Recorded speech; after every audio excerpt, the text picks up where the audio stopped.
যদি কেউ মগবাজার বা গুলশানে হাজিরা দেয় তাহলে তার নমিনেশন বা সিট কনফার্ম হয়ে যায়। আমরা সেই প্রক্রিয়ার দিকে এগোইনি। আমরা বলেছি যে তোমার বংশ পরিচয় কয়েকটা নির্দিষ্ট ফ্যামিলির যদি না হয় তাহলে তুমি ইলেকশন করতে পারবা, এবং সেই জন্য অফলাইন এবং অনলাইনে আমরা পুরো বাংলাদেশ থেকে সবাইকে আহ্বান করেছি। করার পরে যেটা হয়েছে, লোয়ার মিডল ক্লাস থেকে আপার ক্লাস পর্যন্ত সবাই অ্যাপ্লাই করেছে, সবাই আমাদের সাথে মত বিনিময় করেছে। নারী, পুরুষ, আলেম, ওলামা, শিক্ষক, বুদ্ধিজীবী, লয়ার, ডক্টরস, ইঞ্জিনিয়ার্স সবাই এখানে এসেছে, এবং সাবেক আমলা, সাবেক মিলিটারি পার্সন সবাই এখানে এসেছে। সবাই উৎসাহ উদ্দীপনার মধ্য দিয়ে জানান দিয়েছে যে আমি মগবাজার এবং গুলশান একটি রুমে হাজিরা না দিয়ে আমি জনতার কাতারে হাজিরা দিয়েছি এবং আমরা সংসদে যেতে চাই। এবং শাপলাকলির প্রতি মানুষের যে আস্থা, বিশ্বাস, সেটা আমরা এই সময় আপনারা দেখতে পাচ্ছেন অনেক বেশি আরো মানুষের মধ্যে বাড়ছে। এবং অনেকে আমাদেরকে জিজ্ঞেস করে যে স্বল্প সময়ে কখন আমরা শোডাউন দিব। তো আমরা হলো শোডাউন তো আসলে হুন্ডা বা গাড়ি বহর এগুলো নিয়ে দিতে চাই না। গত 24 অগাস্টের 5 তারিখে পুরো বাংলাদেশের মানুষ সংস্কার এবং নতুন রাজনীতির পক্ষে ঢাকা শহর থেকে শুরু করে পুরো বাংলাদেশে শোডাউন দিয়ে দিয়েছে। ফলত অনেকে এখন ডেটা ক্যালকুলেশন যেগুলোতে এসেছে, এখনো মানুষ কাকে ভোট দিবে এটা ডিসাইড করে নাই। অর্থাৎ তারা অপেক্ষায় আছে কখন শাপলাকলি আসবে এবং সেই শাপলাকলিকে তারা জয়যুক্ত করবে। এবং আমরা 2 দিনে যেটা করেছি, প্রত্যেক পার্সনের সাথে 1-to-1 কথা বলেছি এবং এটা ইনশিওর করার চেষ্টা চালিয়েছি যে যাতে কেউ 24 ইলেকশন করেছে এমন কেউ নমিনেশন না পায়। জাতীয় পার্টি, আওয়ামী লীগ করেছে এমন কোন ব্যক্তি নমিনেশন না পায়। চাঁদাবাজি, সন্ত্রাসী, আইন শৃঙ্খলা থেকে শুরু করে বিভিন্ন ক্রিমিনাল অ্যাক্টিভিটিস সাথে জড়িত ছিল এমন মানুষগুলো যাতে এখানে নমিনেশন না পায়। এবং আমাদের একটা ডেডিকেটেড টিম ছিল যারা এই বিষয়গুলো নিশ্চয়তা বিধান করেছে। বাংলাদেশে একটি রাজনৈতিক সংকট যাচ্ছে এবং সাথে সাথে আমরা শুনেছি বেগম খালেদা জিয়া অসুস্থ। আমরা তার সুস্থতা কামনা করি। বাংলাদেশে যে আপোষহীন এবং গণতন্ত্রের পক্ষে লড়াই করেছেন, আমরা তার প্রতি শ্রদ্ধা পোষণ করি। সাথে সাথে আমরা একটা বিবৃতি দেখেছিলাম, জামায়াত ইসলামী বলেছে যে যাতে বাইকের যে শোডাউন, হুন্ডার যে শোডাউন সেটা বন্ধ করে, কিন্তু ততদিনে তারা পুরো বাংলাদেশে শোডাউন দিয়ে দিয়েছে। তারপরেও বন্ধ করেছে, এই জন্য তাদেরকে ধন্যবাদ জানাচ্ছি। সাথে সাথে আমাদের এই যে পুরো বাংলাদেশে একটা ভূমিকম্পের আতঙ্কের পরিস্থিতি সৃষ্টি হয়েছে, সরকার এই বিষয়টি খুব সুন্দরভাবে হ্যান্ডেল করেছে এবং তারা একটার পর একটা পদক্ষেপ নিচ্ছে। আমরা সরকারকে বলবো, আমরা আসলে কোন সময় ভবন হেলে মারা যাই এই নিশ্চয়তা আসলে ঢাকা শহরে নাই। তো এই জন্য আপনারা একটু প্রিকশন নিয়ে মানুষকে জানাবেন। এখন সায়েন্সের যুগ, কখন ভূমিকম্প হবে বা নিরাপত্তা বিধান, জনসচেতনতা প্রচার করা টেলিভিশন মিডিয়াগুলোর মাধ্যমে, এগুলো আমরা এখনো সরকার থেকে পাইনি। ফলত এই জায়গায় আমাদের উদ্বেগের জায়গা রয়েছে এবং ভবিষ্যৎ বাংলাদেশে আমরা একটি সুন্দর, ক্রেডিবল, গণতান্ত্রিক পরিবেশ নিশ্চিত করতে চাই। আপনারা জানেন দেবিদ্বারে একটি আমাদের যে হাসনাত আব্দুল্লাহ গণ অভ্যুত্থানের অন্যতম নায়ক, তার বংশ পরিচয় নিয়ে বিএনপির একজন ক্যান্ডিডেট কথা বলেছে। তো যাদের বংশ পরিচয় চাঁদাবাজি, যাদের বংশ পরিচয় সন্ত্রাস, যাদের বংশের সাথে লেগে রয়েছে দুর্নীতি, তারা আবার আমাদেরকে জিজ্ঞেস করে আমাদের বংশ পরিচয়। আমাদের বংশ পরিচয় তাদেরকে জানানোর জন্য স্পষ্ট বলছি, এই শীতের রাতে চাদর না নিয়ে একটু কান খুলে রাখুন। আমাদের বংশ পরিচয়, আমরা বাংলাদেশে একটি সংস্কারের বংশ চাই। আমাদের বংশ পরিচয় হলো এমন একটি বংশ যারা বাংলাদেশে চাঁদাবাজি চায় না। আমাদের বংশ পরিচয় হলো তারা বাংলাদেশে যারা দুর্নীতি চায় না। আমাদের বংশ পরিচয় এমন যারা বাংলাদেশে কোনো যা সত্যিকার অর্থে যে জন্মদাতা মা বাবা তাদের কাছে আমরা কৃতজ্ঞতা স্থাপন করি, কোনো অন্য দলীয় দাস হিসাবে আমরা কারো কাছে মাথা নত করি না। এগুলো যে সংস্কৃতি আপনারা মাঠে নিয়ে আসছেন, এই সংস্কৃতির মনোজগৎ আপনাদের পরিবর্তন করতে হবে। যদি পরিবর্তন করতে না পারেন, তাহলে আমরা যখন কয়েকদিন পরে শাপলাকলি নিয়ে মাঠে নামবো, আমরা পরিবর্তন করে দেবো ইনশাআল্লাহ। কারণ আমরা পরিবর্তন করতে জানি, পরিবর্তন অতীতে করেছি, পরিবর্তন ভবিষ্যতে করব। এবং দলীয় প্রশাসনকে হুমকি দিয়ে একটি দলের আন্ডারে নেওয়ার চেষ্টা করছে।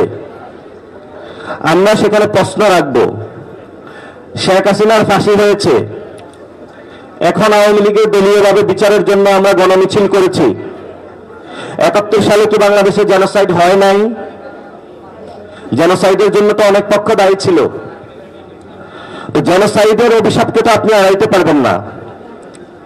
আমরা ২৪-এর জেনোসাইডের জন্য যেমন দল হিসাবে আওয়ামী লীগের বিচার চাচ্ছি, ৭১ সালে যেই সকল দল জেনোসাইডের সাথে সম্পৃক্ত তো ছিল, আমরা তাদেরও বিচার দাবি করছি।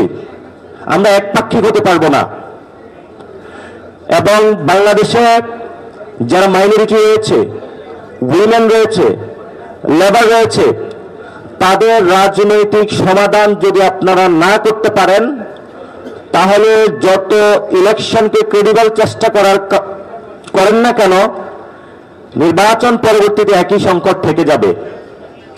এজন্য যেই সকল দল ফ্র্যাকশন বেসিসে, ইডিওলজি বেসিসে সমাজকে খণ্ড বিখণ্ড করছে, বাংলাদেশকে বিখণ্ড করার প্রচেষ্টা চালাচ্ছে, আমরা তাদেরকে আহ্বান জানাবো।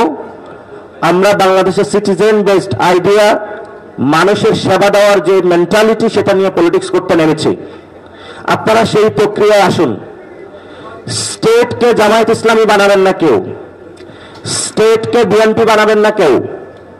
আমাদের রাষ্ট্রকে এমন একটি রাষ্ট্র বানাবেন যে রাষ্ট্রের মধ্য দিয়ে এখানে হিন্দুরা অধিকার পাবে, মৌদুদিরা অধিকার পাবে, জামায়াত ইসলামী অধিকার পাবে, বিএনপিও অধিকার পাবে, এনসিপি অধিকার পাবে, সমাজের প্রত্যেকটি পলিটিক্যাল পার্টি, সিভিল সোসাইটি সবাই নাগরিক হিসেবে মর্যাদা পাবে।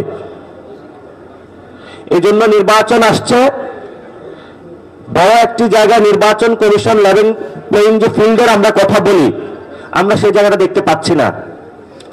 নির্বাচন কমিশন একদিকে হেলে গিয়েছে এবং আমাদের বিভিন্ন এস্টাবলিশমেন্টের যে অংশ রয়েছে একটি দলকে ফেভার করা শুরু করেছে। এটা তো আসলে বাংলাদেশের গণতান্ত্রিক পরিবেশ যেটা আমরা গণ অভ্যুত্থানে চেয়েছিলাম, সেই যাত্রায় আমরা যেতে পারবো না। সেই জন্য ধর্মীয় ফেসিবাদ, চাঁদাবাজি, সন্ত্রাস, মামলাবাজি সব থেকে বেরিয়ে আমরা নতুন জনগণের পক্ষ শক্তি তৈরি করছি, যারা গণতন্ত্র সংস্কারের জন্য লড়াই করবে। সেই জন্য আমাদের যারা সহযোদ্ধা বৃন্দ রয়েছেন, তাদের সাথে আমাদের কথাবার্তা চলছে। আমরা জনগণের একটি অ্যালায়েন্স মানুষের সামনে উপহার দিতে যাচ্ছি ইনশাআল্লাহ। আগামী কয়েকদিনের মধ্যেই বাংলাদেশের মানুষ একটি নতুন অ্যালায়েন্স দেখতে পাবে, যে অ্যালায়েন্সটা সংস্কারের পক্ষে, যে অ্যালায়েন্সটা নারীদের পক্ষে, আলেম ওলামাদের পক্ষে, দুর্নীতির বিরুদ্ধে, সন্ত্রাসের বিরুদ্ধে, চাঁদাবাজির বিরুদ্ধে। আজকে সাংবাদিক ভাইরা আপনারা এসেছেন, প্রথম দিন যে ভাইরা এখানে মনোনয়ন প্রত্যাদেশ ছিল, আমরা আপনাদেরকে ইনভাইট করেছিলাম। আপনারা ঘুরে ঘুরে সব দেখেছেন, দেশবাসীকে দেখিয়েছেন। এখনো আমাদের ওপেন রয়েছে, আপনারা সবাইকে দেশবাসীকে দেখাবেন। আমাদের খুবই স্বচ্ছ প্রক্রিয়া। এই প্রক্রিয়ার মধ্যে একজন চাষাভুষা, একজন রিক্সা চালক এবং প্রান্তিক ছেলে হাসনাত আব্দুল্লাহর মতন, যে ঢাকা ভার্সিটিতে পড়াশোনা করে রাজনীতিতে আগ্রহী হয়েছে, জীবনে কখনো চাঁদাবাজি করে নাই, সেও স্বপ্ন দেখেছে পার্লামেন্টে যাওয়ার। আমরা আপনাদের ভয় দেখানোর যে সংস্কৃতি, এটা থেকে বেরিয়ে এসেছি। বংশ পরিচয় জিজ্ঞেস করে, রাতে হুমকি দুমকি দিয়ে যদি আমাদেরকে আপনারা নিবৃত্ত করতে চান, তাহলে আগে কঠিন লড়াই হয়েছিল, আবারও কঠিন লড়াই হবে। আমরা কাউকে ভয় পাই না। বিএনপি যদি আমাদের ভয় দেখায়, আমরা কি ভয় পাই? জামায়াত যদি ভয় দেখায়, আমরা কি ভয় পাই? আমরা কোনো ভয় পাই না। আমরা ভয়কে জয় করেছি।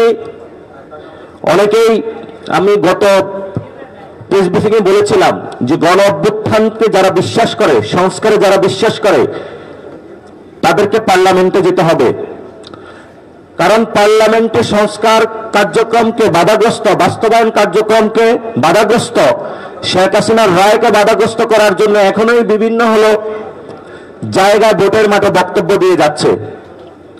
আমাদের আগামীর ব্যালট বিপ্লব হবে হ্যাঁ পক্ষে, সংস্কারের পক্ষে, গণতন্ত্রের পক্ষে। আমাদের এখানে ইনশাল্লাহ আপনারা যে স্বচ্ছ প্রক্রিয়াগুলো আমরা বজায় রাখবো, এবং আপনারা এখানে ঘুরে ঘুরে প্রত্যেকটা টেবিলে আপনারা যাইতে পারবেন যে কি প্রক্রিয়ায় আমরা সবার ভাইবা নিচ্ছি, কথা বলছি। আমরা এই পর্যন্ত 1000-এর উপরে ভাইবা নিতে সক্ষম হয়েছি। আরো কিছু রয়েছে, কিন্তু আমাদের এখানের যে ভাইবা সেশন এটা ক্লোজ থাকবে। বাকি যাদের রয়েছে এটা আমরা অফিসে কমপ্লিট করব। এবং বিদেশ থেকে যারা কথা বলেছে, মনোনয়ন প্রত্যাশী ছিল, তাদের সাথে আমরা অনলাইনে কথা বলতেছি। সে প্রসেসটা আমাদের চলমান রয়েছে, তাদেরকেও আমরা শেষ করব। এবং ইতিমধ্যে অনেকে কনসার্ন জানিয়েছেন, তাদের কাছে ফোন যায়নি।